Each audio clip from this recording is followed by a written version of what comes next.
morning and welcome to your favorite show. That's, of course, Brew of the Day. Yes. With your favorite people, and that's Roberta Media and myself, Kego. Or am I Roberta Media and you're Kego? It's whatever you want it to be. Hey, tada. Roberta, you know, the country's just, it's been a very, very interesting couple of months. We finally voted. The results are beginning to trickle in terms of, you know, who's voted for what party. And, you know, I can finally say this actually, it's been a while, but I can finally wear colors that I like. I like the color red. But for the longest time, one thing, yeah. I just remembered. So there's something that I forgot to ask each president-elect when I was interviewing them. Yeah. Their favorite color.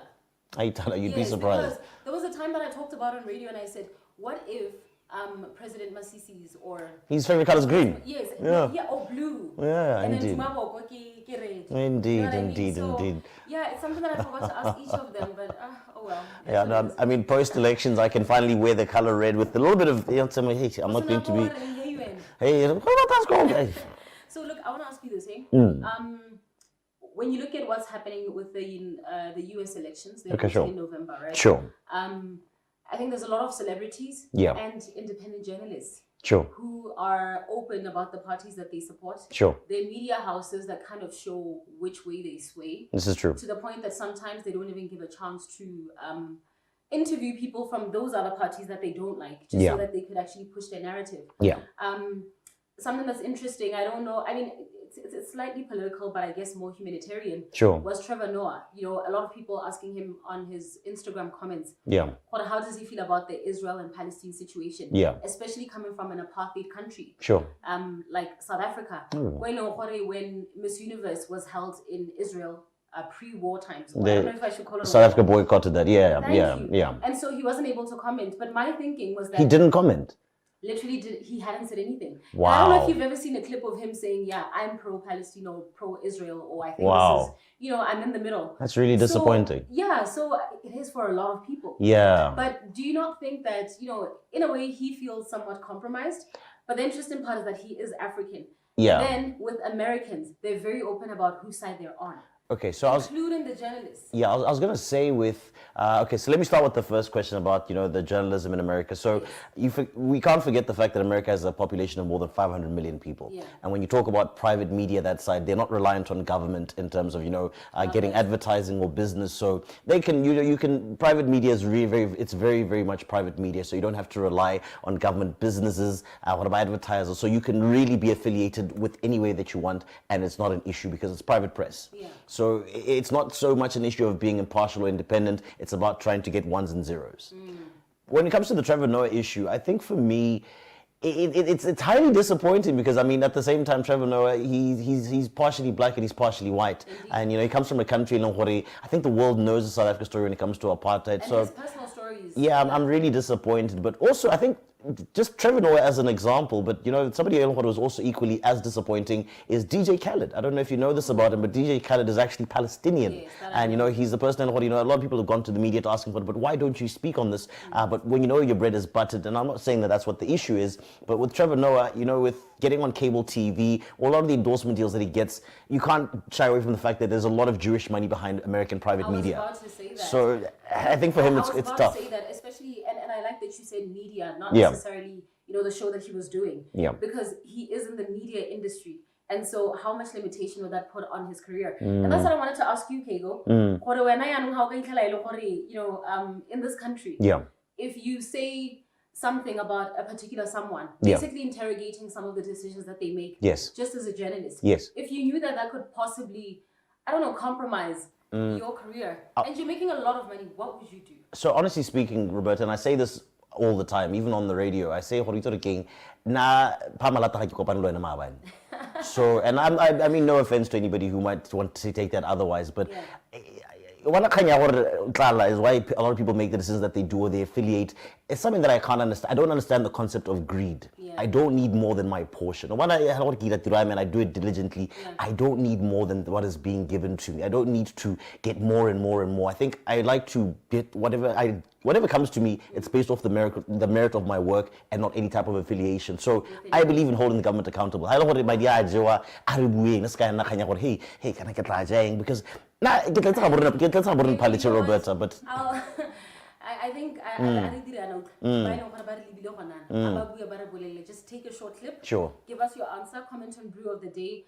Or go to YTV, find the page, and just comment and tell us if it's being compromised. And it's a German machine. You live in that triple-story house, and you can get all the baddies that you want. Are you gonna compromise that just to talk about one bad?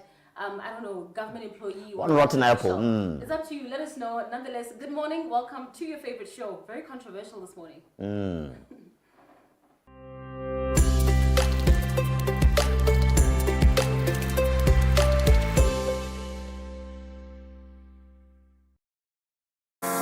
Lunch with your fave. I give you an opportunity to get up close and personal with your favorite celebrities. I will be serving up a delicious hour of exclusive interviews and behind-the-scenes stories with the biggest name in the entertainment industry. And best of all, you get to know your favorite public figures like never before. Don't miss out on Lunch with Your Fave, brought to you by KFC, Finger Lickin' Good. Lunch with your faves, Saturday at 8 p.m. Only on YTV.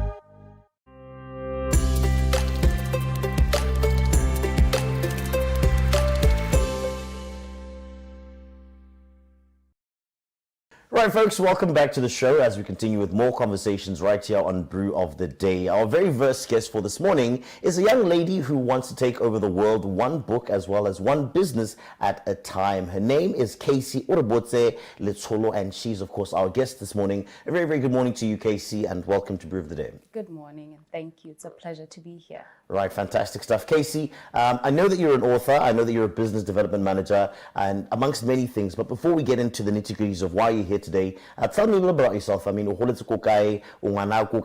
bit about yourself. Well, firstly, I'm Casey Orobotse Letsholo Methaling. Okay. And yes, I use both surnames because one is my maternal and one is my paternal. So I just want to grow both of them. Got you. I was born in Lobatse, raised in Metsimotlabe by my grandmother.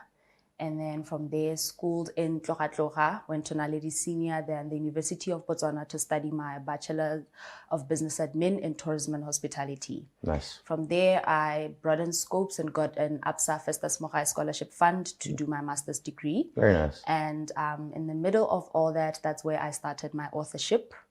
I'm also a professional Latin American dancer, the youngest professional in the country. Okay. So that's how I then got to broaden scopes and start a dance school, which I then paused when a lot of things were going on with school and juggling being a full-time student and being a full-time employee at the same time. So I'm also a mother to a 5-year-old daughter. Very nice. Yeah, she'll be turning 6. She's actually graduating this year as well. Yeah, that's just about it. Fantastic stuff. I noticed at the very beginning of when you started telling us about yourself, you talked about maternal and paternal. I've never really understood what that difference is. Maybe just, is maternal your mother's side, paternal your father's? How does that work? Yeah. The maternal is my mother's side, Got you. paternal is my father's side. Okay. So when I was born, I used my mother's surname. Got you. And then as I grew, that's when I decided to change to my father's surname. All right, fantastic stuff. Now, Casey, you've written a very, very interesting book, and the name of the book is called She Found Her Power, and I understand that this is a part of a series of books. Tell me about this particular book before we talk about the rest of them. Well, She Found Her Power is actually a book that's proposed to a girl child. Usually, when we talk about women empowerment or issues that deal with women, they're very sensitive in our country. Yeah. So I actually felt like I would bring impact by writing this book and telling my story, because you have the power to say this is not how your story is going to end. And that's the actual or main message by Kristen Mason Miller that actually motivated me to write the book. So it's actually about the growth of the girl child, what she succumbed to, the challenges that she went through from bullying to growth, from the challenges that she succumbed as she grew, how the society accepted her to where she ended, and the fact that she did not let how those things or what happened to her affect her tomorrow. Is this just generally the style of author that you like to do, in terms of, do you write books that are supposed to motivate, or do you also write fictional books as well? Well, mostly the books that I write, it depends. I guess for authors, it depends on what you'd be feeling at that point. Yeah. It depends on the message that you want to send. So at this moment in time, I author 3 books, and they are all in different scopes. This one is actually the one where I wanted to send a message. And then there's Stoicism, the one that deals with internal motivation and welfare. Then there's the Political Blueprint, the Political Season. That's the book that's now mostly selling, because that's where I'm riding into the wave of the politics. So it's actually on the dynamics of politics and propaganda and everything that happens with politics.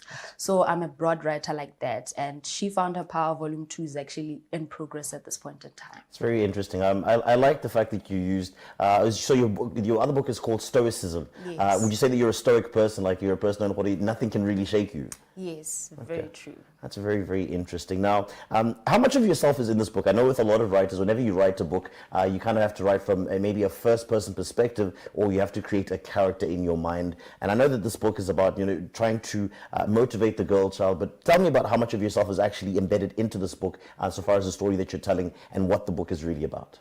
Well, for this book, I wanted to be creative. I didn't want to use I, because it's most of myself, or let me say 100% of it, it's me. But then I had to write it from a third person's perspective and use she.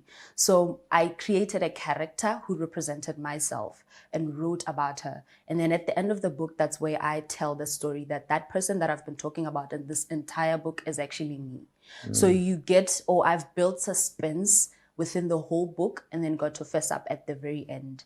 So mostly the book targets a lot of series of events that most people most people in that girl child's life ended up adding 2 and 2 together after reading it, on why you were like this, or why you acted this way, or why certain events happened and you couldn't explain them then, but that now when they got to read the book, they started piecing up the puzzles and everything now started making sense.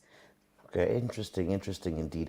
Casey, what motivated you to write? Because I mean, like, even talking about, your line of work, you're in the tourism industry, you just gotten your master's via the Festus Mohai scholarship.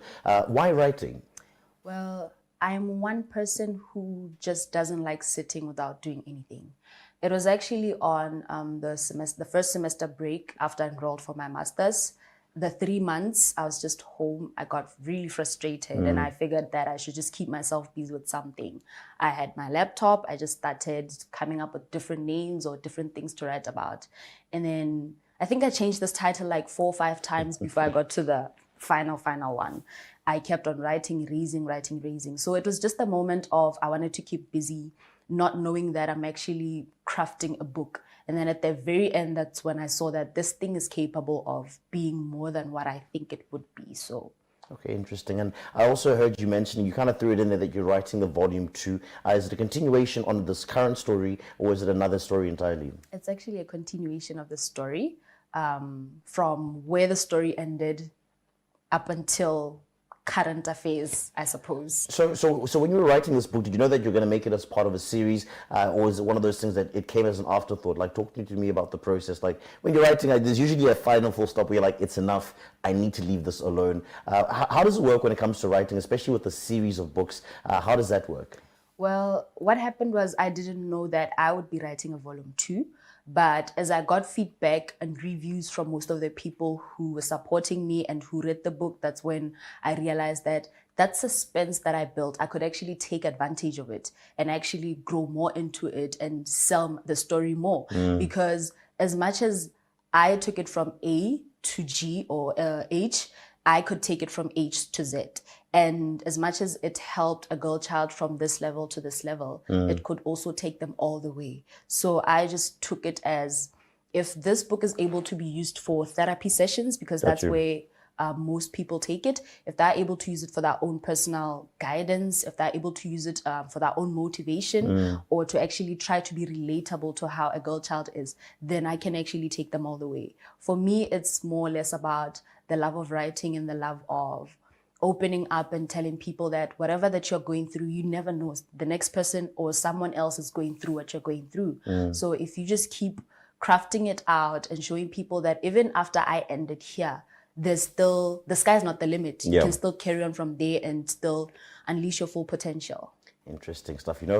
Working as a creative in the creative industry, one of the things that we get told a lot is, there's something called being typecast. And if you're a person, let's say you do voiceover commercials, and you're always going to be cast to do that type of role.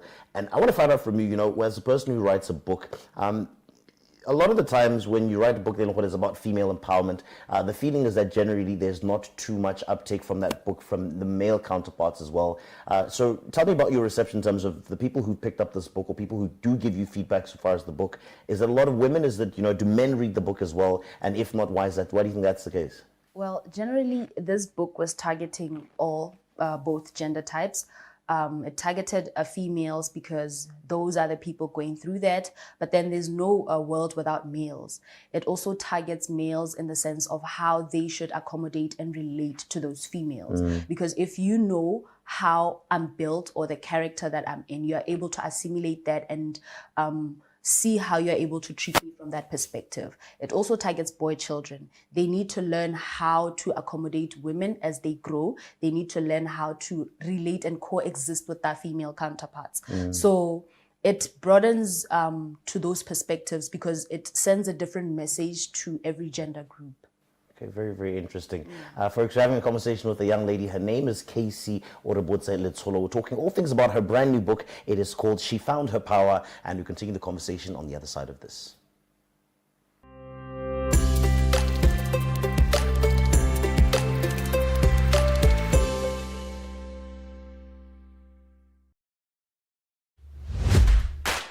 Parsley, dried parsley.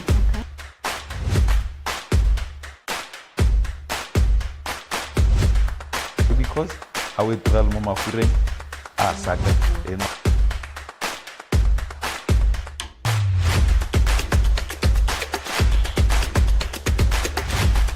Starter.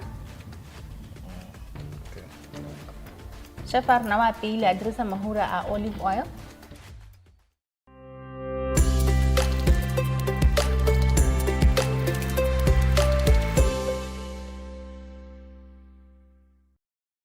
All right, folks, welcome back to our conversation as we continue to talk all things books. And once again, my guest for this morning is a young lady. Her name is Casey Letsolo, and we're talking about her brand new book, a new addition to her series of books that she's written prior. It is called She Found Her Power. And, before we went for the break, Casey, we were talking about the book in terms of, what motivated it, what inspired the book. But I want to now talk about, the business side of things, because in as much as you want to motivate people with your writing, there's also, you need to be paid for your work as well. Talk to me about, the process of actually going from your laptop in terms of then getting it on print and then getting it in shelves. How does that work?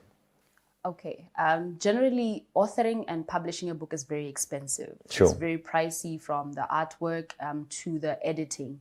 So I actually liaised with a publishing company and decided to target the December specials where they were 50% off. Got you. So that's how I was strategic enough to give them the manuscript for them to edit. It was a back and forth until the final piece was out. And then from there, they designed mock-ups for me. So I actually did not pop any money from my pocket to print, but instead the package for the December special had only 10 free copies. So from there, I sold the book using the mock-up, the mock-up picture that I just shared with people to add on their statuses. So that's where now it started riding the wave on social media. Online newspapers started getting it and influencers as well. Then from there, they started buying the book a lady pre-order before it actually came to life. That's very cool. So from there, that's when I took that money and then printed more. So it became a cycle like that. Got you. So I just got to grow into the printing and grow into the profit side of things, looking at how I marketed the book using the mock-up. So I actually sold it before it was actually a hard copy. I get that. I get that. A lot of people have a feeling that, paperbacks are a dying art, and, they're gone are the days whereby you need to feel the page, you need to feel the paper as you turn the pages. What do you think? Do you think the world is moving in a direction whereby printed copies of books will no longer be a thing? Do you still think that there's a space for actually printing books and having a hard copy paperback? Well, there are different groups of people, those who digitize or modernize things and would prefer soft copies, because I also have it on Amazon. Got you. That's for convenience for people who are geographically challenged or who do not have the time or patience to wait for it to be correct to where they'd be. And then there are those who want to have that copy because they want to take pictures with it, they want to share it with their relatives and the like. And it actually works for both groups of people, because if you prefer a hard copy, I give it to you. But if you prefer a soft copy, then you just buy it online and then I'll get the royalties from there. That is very, very cool. Now, talk to me about the all-important issue of actually, it's a one thing to actually have a copy of a book. It's another thing to put it on social media and get people to influence in terms of trying to get orders. But then it's another thing entirely to actually get your book in shelf stores or shelf space in terms of actually getting it in a couple of bookstores. And we don't have too many bookstores in the capital city or just generally around the country. How difficult is it for you to actually get a copy of your book as a local author into bookstores? Well, it's not difficult. The problem now is the selling side or the deals that you broker with bookstores. You may find that sometimes the selling price or the profits that you make from giving it to the bookstore to sell for you does not equate to if I sold it myself. If I sold it myself, I get 100% profit. If I sell it from the bookstore, I get 50% or less than that. So most of the times you find that you work more or you give out more money than you're receiving if you sell using a representative than if you use it yourself. And that is why most local authors, they prefer selling the book by themselves, because that's where now you see that you're actually reaping the fruits of your labor. But if you use a representative, it's a different story. Okay, fantastic stuff. Now, we're still talking about, the business side of understanding writing. Okay, so how many copies of a book do you have to print for it to be considered or to actually have it published by any one company? How many copies do you have to make of the book? Well, it actually depends on the package that you've signed with the publishing company, because those are the ones who actually print the book. Okay. Actually, that's from my experience of things. Most of the publishing companies that I've interacted with for all three of my books, they also printed free copies. So sometimes you find that the deal you would have brokered would entail them printing 10 copies of that book, and then you start selling from there. Some would entail you printing 20 or 30. So generally, it just depends on the deal that you would have signed. There's no criteria to how many books that you should have printed. Sometimes they even edit the book for you and then show you one copy, and then you lodge more money for you to print more copies. So how you speak to them or how you negotiate with them or the packages or deals that they have to offer you, that's where we start. Interesting stuff. Now, a little birdie tells me that your book is flying off the shelves and it's actually really, really popular. You've sold out your first batch of copies. So when can we expect to see your book in shelves or in stores again? Well, I've sold out the first batch, but the other one is actually in printing at this point in time. They keep running more often than not, because the publishing company that I use, they take about 3 to 4 working days, because I usually print them in 20s. Got you. But then now I started increasing the amount of printed copies, because I met a certain therapist who's actually now counseling people using the book, and then she buys in bulk and then she gives it to her clients. So in that way, when I now become a supplier like that, I have to ensure that I print more copies. So they are always running. It's just a matter of the wait, which is usually a couple of days and never more than a week. Fantastic stuff. Now, I know you wrote this book to be able to, to appeal to different people, a young girl at different stages in her life. But who would you say, generally speaking, is the demographic that this book really speaks to? Is it a young girl in her 20s? Is it a preteen? Is it a person who's maybe gone through a midlife crisis? Is it a person in the later stages of their life? Who's this person? Who's this book really talking to? Well, this book is really talking to young girls who are transitioning from their childhood to adulthood. So those are the ones that I was mostly targeting, because when you are in the transition, you are fully relatable to both stages of life. That transition from what you went through and you could not depend on yourself but depended on other people, to that transition where you now have to stand in and become independent. You are mostly relatable to both sides of what do I need to do to stand up on my own 2 feet. So those are the people who mostly understand and relate to the book, because they would give reviews like, this is what I've been going through, but I did not know who I should talk to. I'm mostly dependent on this kind of people, but they do not treat me this way. And how do I tackle that? And some even have different thoughts of suicide and the like. But when there's someone there who can speak to them and tell them that do not give up just because you're going through this, it's a temporary situation. You're going to grow out of it. You're going to stand up by your own 2 feet, and you're going to grow into something else that you wouldn't know or anticipate that you'd grow into. Do not give up and just keep soldiering on. So that's mostly the people that I'm targeting. All right, fantastic stuff, Casey. We fast come to the end of our conversation. You seem like a really interesting young lady. You've got your head screwed on the right way. Tell me about, if I want to get in touch with you, where can I find you on social media? And if I'd like to make an order for the book, how do I get in touch? Well, on Facebook, I'm Casey Letsholo Metlaleng.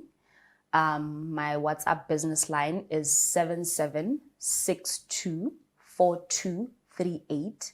Usually that's how clients get in touch, or they just inbox me on Facebook to get the copy of the book. And those are the only 2 ways you can get a copy? Those are the only 2 ways. If you don't mind me asking, like when you do have it printed, is it available at any bookstores, or it's purely on order? It's purely on order. What happens is if you're far away, or if you're in another country, we communicate on couriering, then I can avail the book to you. Some of my clients buy it as a gift for their partners. What usually happens is I organize on how I package it and then just deliver it to you as a package like that. Fantastic stuff. And the retail value of the book, if I want to get myself a copy today, like I intend to do, how much is a copy? It's 150 pula. All right, fantastic stuff. Interesting. I don't suppose, was there a reason why you chose this as the artwork for the book? Well, at first it was just a photo shoot, but then I realized that using that picture is actually more or less like drawing power from above. The girl or the character's name is Sky. So the sky is the limit. And you're drawing power from the sky. So it's very, very interesting. Ladies and gentlemen, her name is Casey Orobotse Letsholo. The name of the book is called She Found Her Power. So yeah, man, get in touch with her. She is available on Facebook at Casey Orobotse. No, Casey Letsholo Metlaleng, right? And then that number one more time. 77624238. Right, fantastic stuff. Casey, thank you so much for stopping by this morning. Thank you very much for the book. I wish you nothing but the best with your writing. And I mean, I'm pretty sure I'm going to see your name in the not so distant future, actually, on big platforms. I really do think you're a very, very positive person. And thank you once again for stopping by. Thank you so much. I appreciate it. Right, folks, so we're going to take a short break and we'll be right back.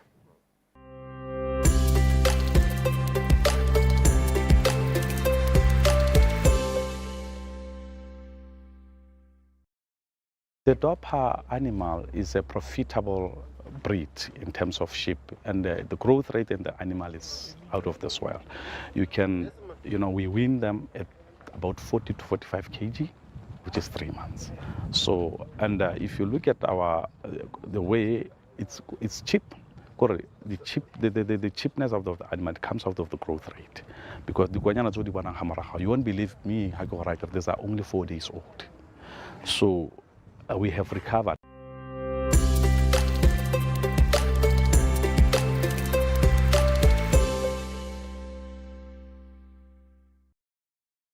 Right, we continue with your favorite show. That's, of course, Brew of the Day. One of gives a very nice book, Beauty for Ashes, a very interesting title. And of course, I found it befitting to author at the studio.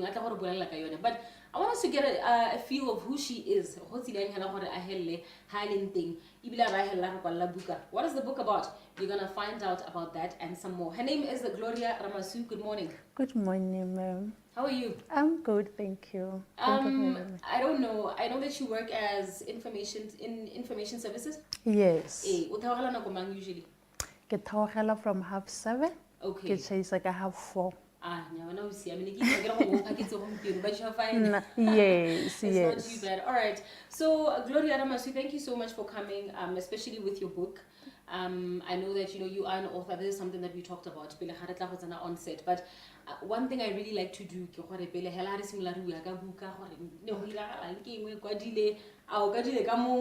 name drop. I want to know about you. Okay. Yes, give me a brief background. Okay. Gloria ke mosetsana go tswa ko Thamaga. ke tshotse ko Thamaka, yeah. So ke goletse mo Gaborone.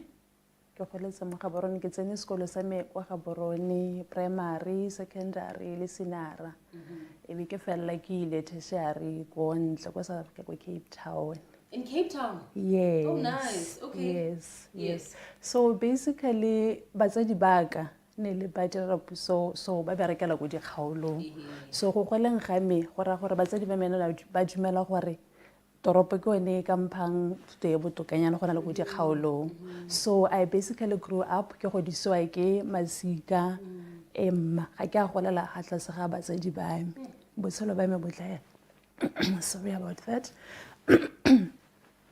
So ke ithutile go nna le batsadi tota ke setse ke le at tertiary level. Wow. So all my life I was staying with my relatives. How was that experience? Oh, it was not a good experience. It wasn't bad as such, but we all know it's not a good experience. Yeah, because so yeah, it was a learning experience. I learned a lot of things. It helped me to grow, and ultimately Wow. Yeah, it wasn't that bad at all.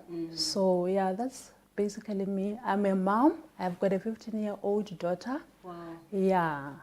She's currently writing exams. She's writing her Wow. Form 3. Yeah, So yeah, thank you so much. Thank you so much. Yeah. Currently, I'm working go information services as an information officer. Okay. More unit in marketing. Yeah, that's where I'm currently at. Okay. So yeah. Cape Town, and what did you study? Hey, you know what? One person it wasn't easy for me to end up being there, I must say. Okay. Yeah, because I have applied for all the tertiary schools in Botswana, and tell you what, they all rejected me. But I've done so well. Yeah, but for some reason they ended up rejecting me. Yeah. But I didn't give in, so I just kept believing, you know what, there might be something bigger, more rejection in. So I just kept hoping something good will come out. So out of nowhere, one day I just bumped into, I didn't know what I sponsor. But I didn't know, I wasn't aware. Okay. But I just happened to one of my friends from primary. And for some reason, I happened to because all the documents, yeah, so go marina, I was just crossing the road. Yeah. I bumped into somebody, and then they told me, I was South Africa. I was like, really? Deadline, so let's go what. So I just happened to because it's and then it became like that's how I ended up in Cape Town. Yeah, just like that. That's just like that. How was that experience living in Cape Town? Wow. First of all, I mean, Kwanu is obviously a desert country. Yeah. And I mean, the standard of living, even back then, was still very high. Yes. Oh, like I must say, I was there for like 5 years. The first year, it was horrible for me. Yeah. I must say, beautiful as Cape Town is, it was so difficult for me to cope. Because my people, like cross border, go alone. And in that area, Setswana is not the predominant language. Yes. So I was 18 by then. I was outside my people. Once in a year. So it was very hard. I was really struggling to cope without my family, without my friends, without everything, to just adjust to that environment. So I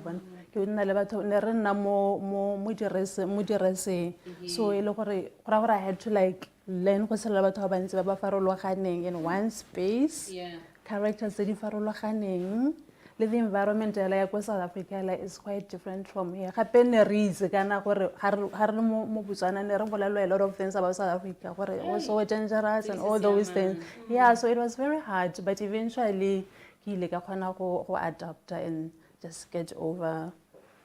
Yeah. Okay, so what did you study, and just a little bit about what you learned being that side? Okay. Yeah, ke studied Bachelor of Commerce, and I specialize in more management. Okay.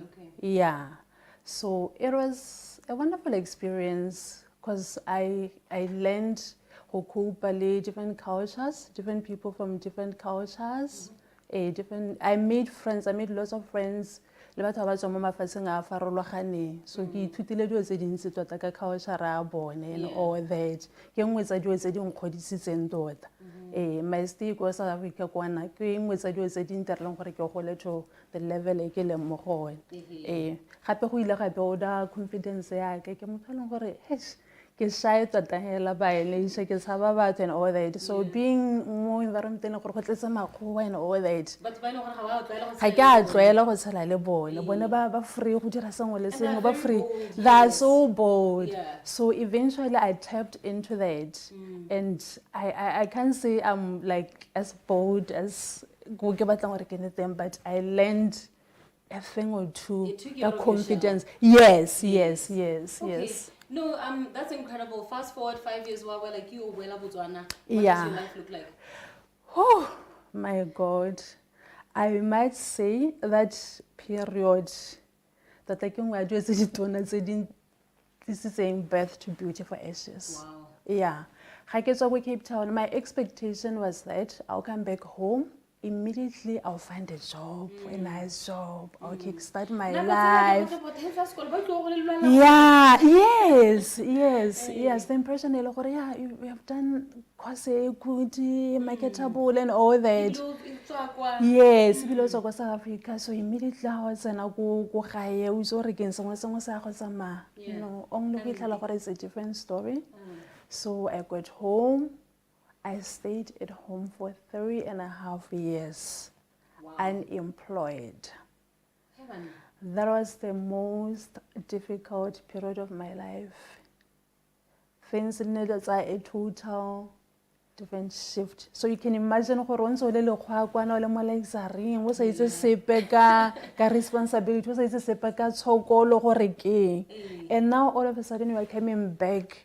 We simolola go itse gore ga gote struggle go toelwa eng ga gote hardship go toelwa eng kana kwana government na a le fa sengwe le sengwe a le tsamaisa mona a le direla sengwe le sengwe so boela mo gae ga gona mmereko ga gona allowance e government a go e fang and mind you ke na le ngwana gore by the grace of God gore gore ngwana ke mo dirile I don't know if I grace by of God or what. I just happened towards my final year.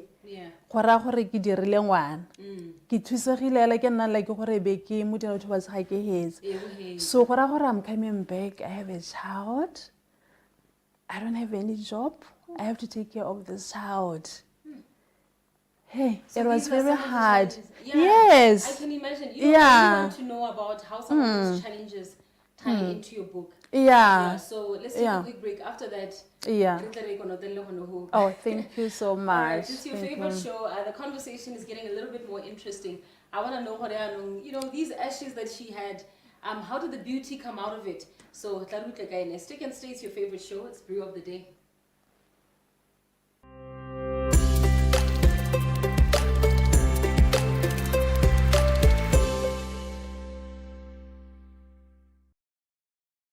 Podium 2, please read out your answer. Podium 3, please read out your answer. Afternoon. Podium 4, please read out your answer. Afternoon. What role does the bottle play in the environment? Diseases that are mostly transmitted through unprotected sexual intercourse are called what?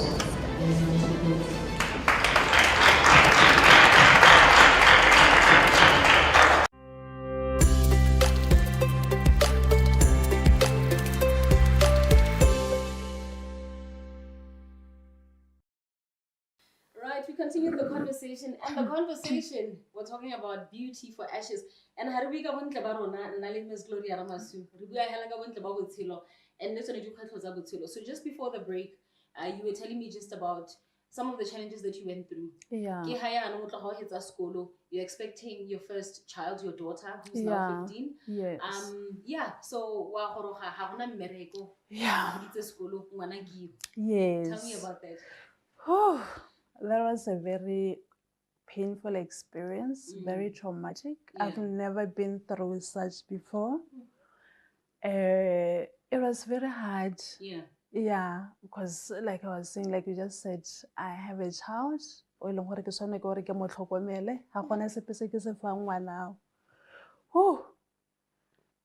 It was so hard. I must say,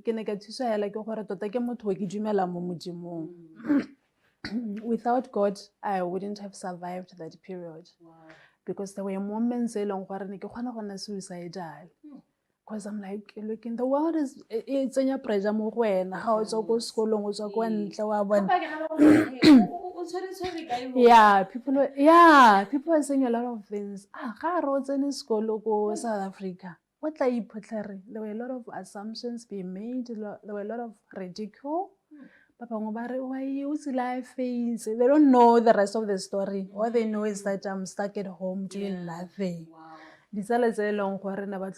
Ba feel some type of way. Now they're taking advantage of your situation to make a mockery out of you. So it was very hard. I had to like really, really draw close to God. But no, moments but I'm down, like I was saying. Why am I living? Like, I spent 5 years studying, and now the fruits is what was that all about? So se ne se dira gore go nne thata ke tsone dipuo tsa batho masika pressure mo go wena ngwana le ene wa tota keng. Do you feel like as people we don't encourage each other during hard times? Definitely. Gore le bone ba noetsa gore ke ditsala tsa gago nako ya ha moments were good. How santsane o shine. The moment you go down, you won't find any of such people. It's like nobody wants to associate with you when you are down. Yeah, people I don't know why but it happens a lot, and I've seen it happen to a lot of people. People praise when everything is going well for you. You are all glamorous. You are all that. They're saying their prayers. God bless you. God bless. The moment you go down, everybody runs from you. Yeah, so yeah, so yes. So I lost all my friends went away.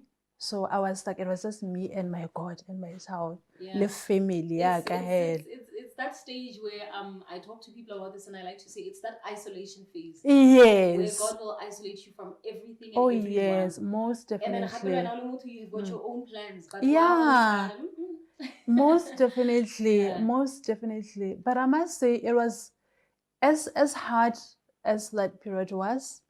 It was the most, like, come to think about it now, in a period, it was so precious. God, I wouldn't trade that for anything now. So you wouldn't be where you are now?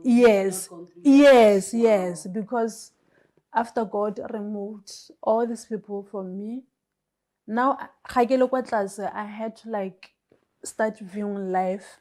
So I started knowing people for who they really are. Like the true friends and all that. The essence of life here. Like there's more to life than yeah, so I learned a lot. I learned a lot about God. I learned a lot about myself. Strength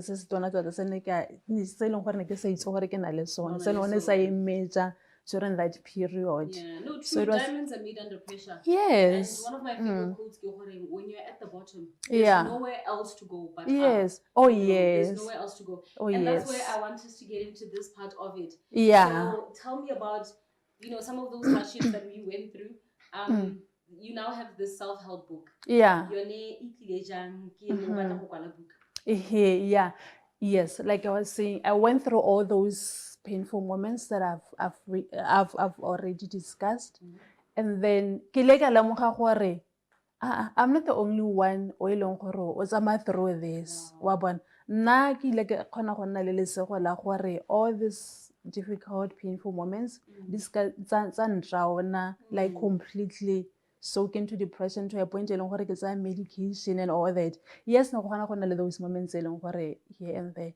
But some people, unfortunately, they're still going through it now. At this moment, people are still going through that. There's a lot of youth, there's a lot of people they went to university, they've done degree, they've done masters. So you can imagine, I've come across such people, they don't have any job. It's been 10 years, now it was 3, they're still stuck at home. And so all that, is that what's inside the book? Yes. Okay, so yes. it talks about is it just your life story? Because it's self-help. Yes. Tota, I would say most parts of the book is my life story. Okay. Yeah, I would say 80% of the book is my life story. It's the things that I have personally experienced. Yeah. So the experience are very, very close to me. Yeah. Yeah. Okay. Yes. Because I'm seeing here, give you a part 1 called Yes. Ashes. Right? Yes. I'm seeing Shattered Dreams. Yeah. That's something that's common. When you grow up, what do you want to be? Yes. I remember around my time, a lot of us used to say either I want to be president, a doctor, and I want to find the cure to HIV and AIDS. Yes. As it was very prevalent in our day. Yeah. Exactly. It's something completely different. I'm seeing here broken childhood. Yeah. Childhood trauma. Yes. So I know you did a bit of counseling. Yeah. Do you think that somehow, you're able to play with your experience counseling, Yana, and somehow this will eventually counsel someone in some way? Yeah. I've sold the book to a few people, and so far the feedback that I've been getting, wow, this book has brought so much healing unto me. Beautiful. Yeah, it has brought so much healing. Yes. Where do you get the spirit to heal people? Sure. I must say, like I've said before, I'm such a spiritual person. I believe so much in God. And I must say, before I birthed this book, it's a vision that it's a revelation that God gave me. Wow. Yeah. Because I knew what I wanted to write, something say long but I didn't know the direction, which direction. I was even doubting whether I can be a writer, I can write a book. Yeah. But God gave me that validation. I'm yes. sure you didn't see yourself as an author. No. You gave Yeah. Okay, so the title is very interesting. Beauty for Ashes. You did say that you were very spiritual. Yes. This is where I'll assume that it came from the Bible. Yeah. So I just want to know, how long did you take to write the book? How did you choose the topic? Yeah, believe it or not, it took me 3 years to write such a small book. Yeah. It took me 3 years to write it. And a theme for the book. I knew, okay, the theme of the book, I want to be a healing book, a book that will bring healing to people. But I didn't have the name, the title for it. Okay. Yeah, so I just thought, I think it's God who just gave me this. The title. It came from the scripture, from Isaiah 61. Yes. Okay. Yeah, so that's where I got the title Beauty for Ashes from. For from those the that scripture. don't know, what does Beauty for Ashes mean? Okay. Beauty for Ashes basically era gore for every painful experience, there's something good that can come out of that. Yeah. The ashes of an you can think of. So when I do out of that, you don't have to be stuck in your painful life experiences. There's hope for joy, there's hope for peace, there's hope for forgiveness. Yes. So I want to purchase the book. Oh, okay. Currently, I'm just selling it. I've been trying to advertise it more on social media. Okay. So I've left my numbers there. You can just contact me. So I'm still currently working through go bona gore nka kgona go berekisanya le other bookstores gore ke kgone go reka shelf space go go bone. But right now, motho o nteletsa ko mogaleng wa me ke itse gore nka fa mogaleng. Okay, 7475 7359. Okay. That's my number. Okay. Emma. All right. Just rewind, pause, take her number down. Make sure that you get the book. Okay. But I was talking on Facebook with Gloria Ramasu. Yes. Hit you up and say you want to get a book. Oh yes, Okay. most definitely. I'll most do definitely. the same thing too. I mean, that's if I'm not keeping this copy. But look, No, you can keep it. I can keep this. Yes, This is I can beautiful. keep I it. got a gift. Thank you so much. My first Okay. guest to actually give me a gift. So I'm Oh really really? yes. Wow. I want to hold this dear to my heart. Oh, but okay. thank you so much for talking You're to us. welcome. Man, I'm so inspired, but I think I want to go through, more healing. Who knows what parts of me are not healed? And our books often reveal that part of ourselves. So please make sure that you purchase and read the book. I'll definitely give you some feedback myself, also on social media. And nonetheless, stick and state's your favorite show. That's Brew of the Day.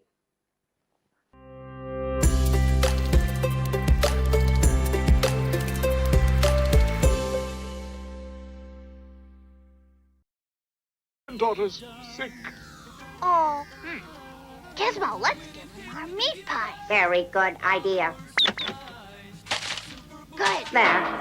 The voice that you heard was not me calling you, sir, but the Lord. Go and lie down. If the Lord calls your name, say, "Speak, Lord, your servant." The Hebrews have brought their God from Shiloh into the battle. If so, we Philistines are in trouble.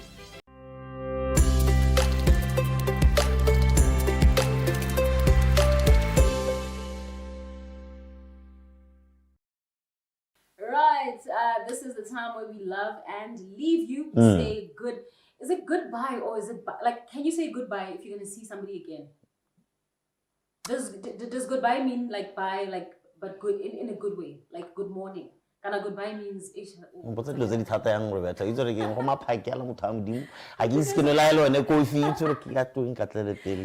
but yeah, interesting question, man. But look, we do come back next week Monday, so I think it's bye for now. I think that's yeah, I think that's a better way to say goodbye. It's bye for now. There's a journalist that says that. Bye for now. UK, yeah. Bye for now. Yeah. But I like that's actually now that you say that, I've heard this before. And then I was like, for now, goodbye. Anyway, folks, Roberta, I think by the time I'm so sorry to interrupt you. Yeah.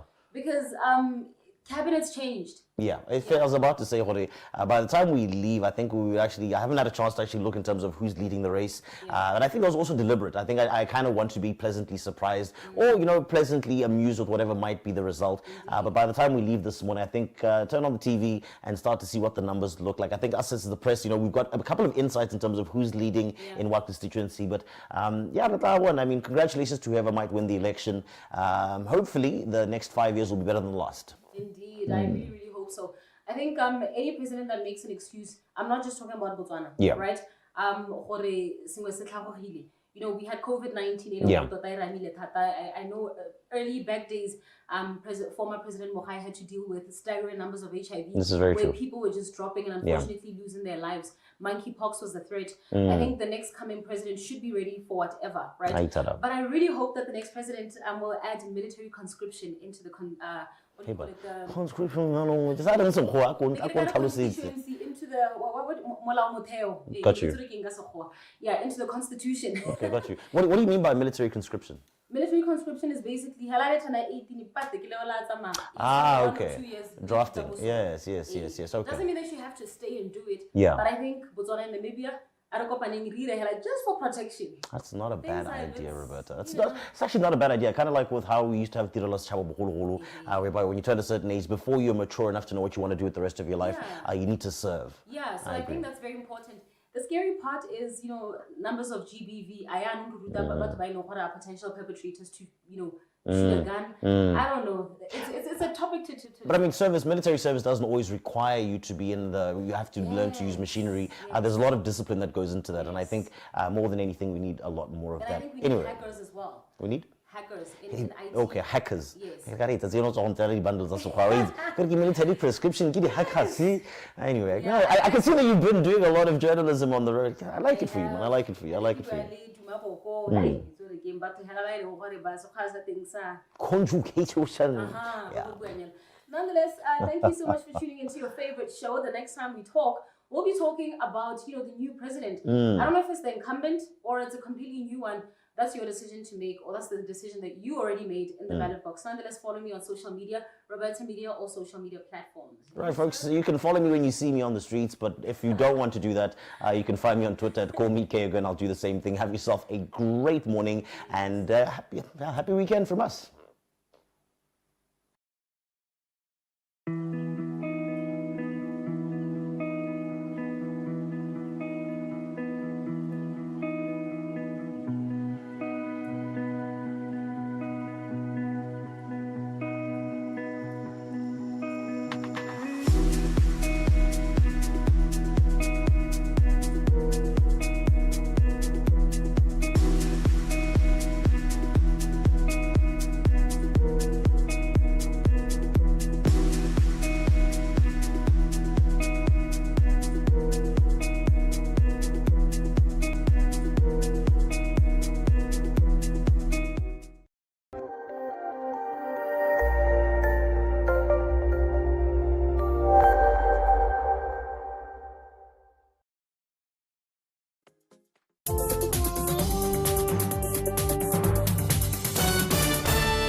This week on Healthy Living, eating disorders are on the rise in Africa. We will have more on these conditions experts call a mental health crisis. UNAIDS Executive Director Winnie Byanyima discusses what's at stake in the fight against HIV/AIDS during the 79th UN General Assembly. And South Africa's new oral treatment offers hope in the fight against drug-resistant tuberculosis. We'll have these stories and more in this edition of Healthy Living.